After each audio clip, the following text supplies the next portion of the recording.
Great Wednesday afternoon, everyone. Thank you for your time this afternoon. Today is Wednesday, 4/24/24. It was and is a complete palindrome. It was the same in the beginning as it was in the end. Such is the date. If you interchange it, it is the same.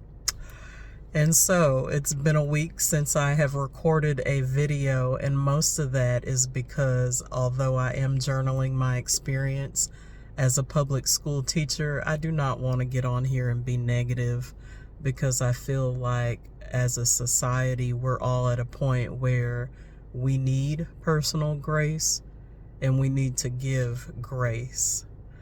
And last week I got on here, I was talking about all things raggedy, and that was last Tuesday.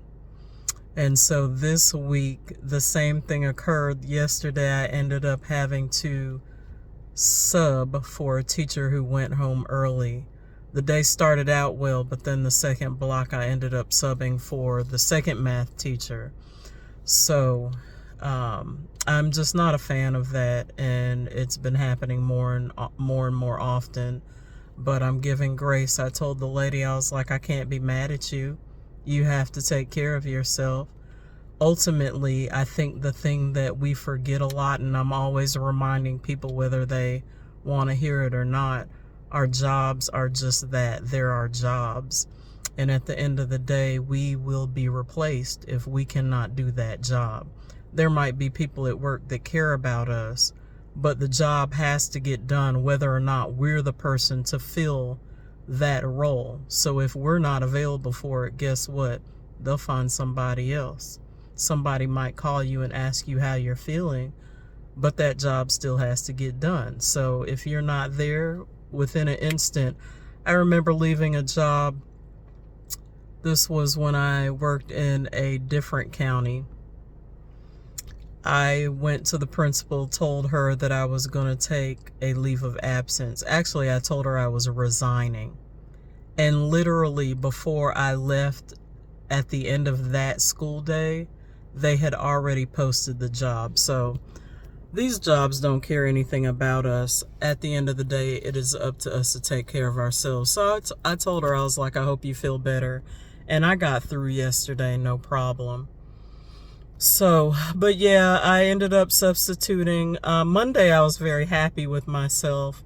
I used to walk at least 5 times a day. I used to do 3 miles. That was how I took care of myself physically, mentally, emotionally, and spiritually. And I just got back to that on Monday. I was able to get 5 miles in. And I didn't walk yesterday, and I'm not walking today. I'm going to, after I finish recording this video, go in the house, take a shower, and I'm getting in the bed because, y'all, I am exhausted. So we're going to title this Teacher Tired, because everyone that I talked to, even when I got to school this morning, you know, I always say good morning to everyone I pass. And I asked one teacher, I was like, how are you doing? Her response was one word: tired. We are tired. We are tired. So y'all, when I got into the math class yesterday that I was subbing for, last week I was talking about how you could have 5 kids that were bouncing off the wall at the same time. Well, I neglected to elaborate. So today I'm going to elaborate. There are about 20 students in each of these classes. And so yesterday when I got in there, they had handed out progress reports. And so there were about, and I'm not exaggerating when I tell these stories, there were about 6 kids crying because they were upset at the grade that they have earned in either reading, math, science, or social studies.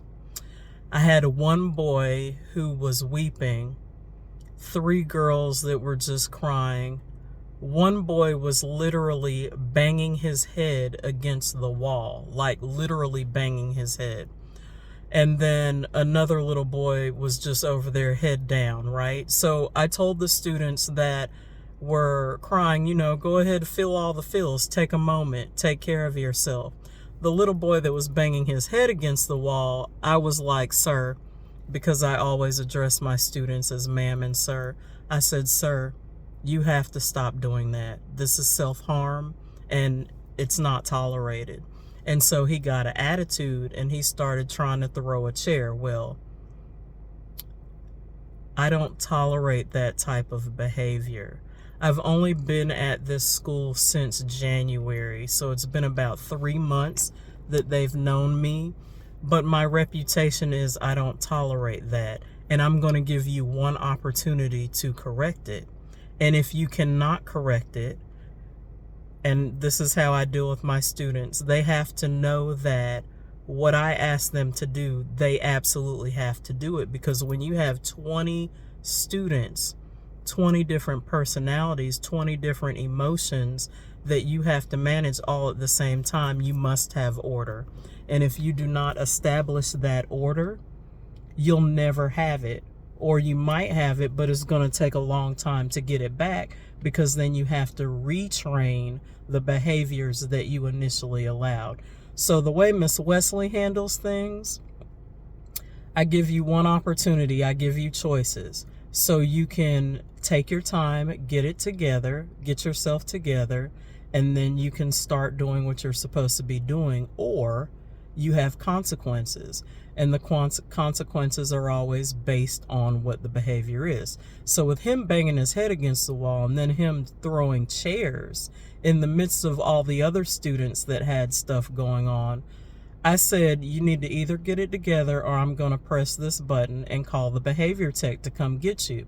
Well, he decided he wasn't going to listen to me, so guess what? Miss Wesley pressed that button. The behavior tech comes. I said, you have to come, you have to pick him up. He has to leave. And so he left the class, and he was out of the class until the last 20 minutes. He came back. He was able to gather himself. He did apologize. Whenever a student gets into self-harming behavior, there are protocols that we have to follow. But immediately I knew that he needed to leave the environment because it wasn't safe for him, me, or anyone else in it. These are the type of things that we deal with on a regular basis. These are not the behaviors that I am typically used to, but I will say that it's been about 13 years since I've been in a general education classroom as much as I've been in it in these past 3 months. Typically, I'm used to just pulling kids that have special needs, that have accommodations, that need tier 3, which tier 3 means that they need resources that are above and beyond what you get in a general education class. For instance, I might have a 5th grader who reads on a 2nd grade or a 3rd grade level. And so when they came to me in my classroom, we would work on those deficits. So if they needed phonics, they would get phonics, vocabulary, and so on and so on.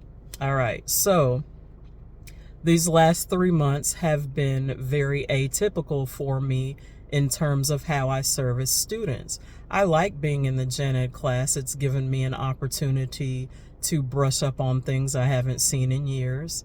It's given me new ideas. I always gain some type of knowledge, some type of skill from different teachers that I work with, so I'm always open to that.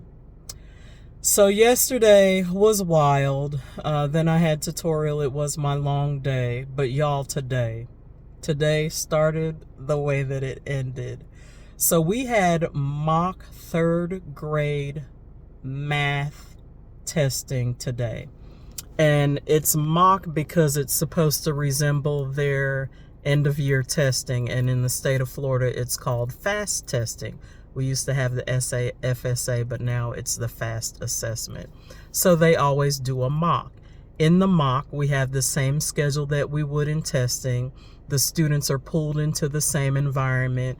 It's the same type of schedule. So it's supposed to not only prepare them for the real thing, but it also gives us teachers and administrators like a last glimpse at the data, how the kids are progressing, what they're doing well, what skills we still need to target. So that's the reason behind mock assessments. So I typically work with fourth graders, but I tested third grade today. I had 4 students, and it went really well. So that was from about 8:45 this morning until about 12. So I ate lunch, and then I went back to fourth grade to my second block, which happened to be a math block. I get into the math block, and the teacher said, "Miss Wesley, are you going to pull your students?" And I said, "Pull them for what?" And she said, "They have their unit assessment today." And I did a double take because, y'all, they have their fourth graders have their mock math assessment tomorrow. So they had a unit test today. They have their mock assessment tomorrow. And tired, just tired. And I don't want to be negative, but the only other word I can think of is exhausted. And the kids are like, "Oh my goodness, all these tests." And I empathize with them. The system is broken. The system is broken. These babies are taking way too many tests. And I understand why they're just getting the test and bubbling in and they're done with it. Now, of course, we encourage them. We try to lift them up, give them snacks, water, candies, whatever they want to earn for doing their best. And the culture at this particular school is fabulous when it comes to the kids taking their time on tests. They even ask, can they submit the test before they submit it? Which, I'm going to be honest with you, coming from a bigger district, I wasn't used to that. We always ask the students in my last district to let us know before they submit a test, and most of them do. But the culture at this particular school is all about that, which I really like. But these babies are over-tested, so I pulled my kids. We went and did their last unit assessment today, and then tomorrow we'll be right back at it for the mock math. So I started with third grade testing today, and I ended with fourth grade testing today, and then I'll pull fourth grade again for testing tomorrow.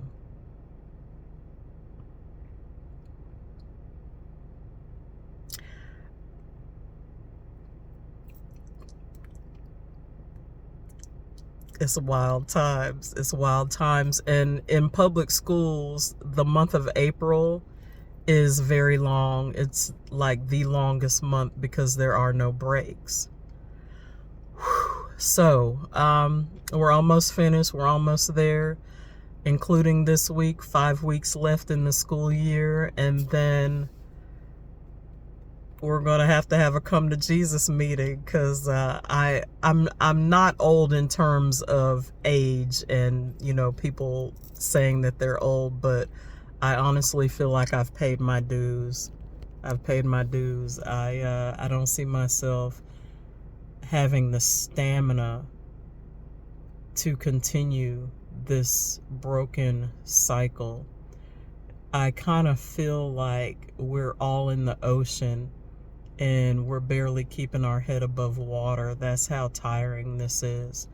And I'm really excited about all the conversation concerning a 4-day work week, because I just don't see how we can sustain this 5-day work week. It's exhausting.